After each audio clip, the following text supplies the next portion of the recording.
Assalamualaikum dan salam sejahtera guys. So, adakah anda seorang yang sedang mencari motosikal enduro tapi nak pakai juga untuk kegunaan harian?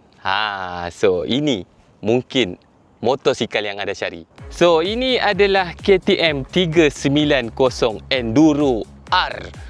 Seperti nama dia guys, KTM Enduro R. Sudah pasti korang boleh gunakan motosikal ni untuk aktiviti-aktiviti enduro korang.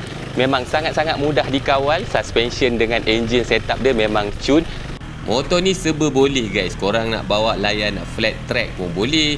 Korang nak buat layan single trail pun boleh. No problem. Multi-purpose.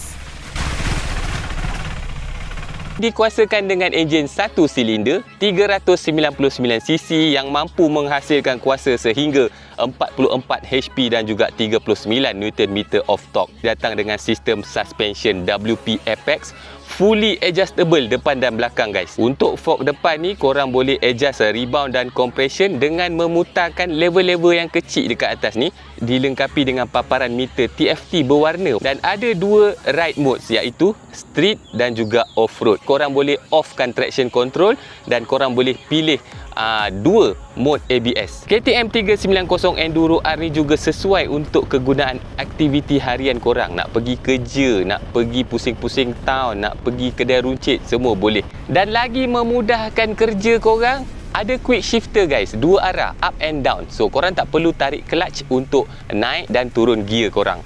Servis interval dia pun panjang guys, iaitu setiap 10,000 km baru korang hantar servis. Dan waranti dia 4 tahun waranti guys. Maai lama tu.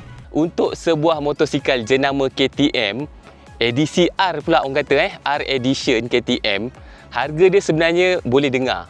Harga dia bermula daripada RM27,300 sahaja. So kalau korang berminat dengan apa yang saya tunjuk dengan korang hari ini, korang boleh pergi booking dekat mana-mana dealer KTM yang terdekat dengan korang. So kalau korang orang Hulu Langat, orang Kajang macam saya, korang boleh datang dekat sini, Wheel Riders Kajang. So terima kasih kerana menonton guys. Kita jumpa lagi di next video. Saya nak pergi cari bukit yang seterusnya. Bye. Assalamualaikum.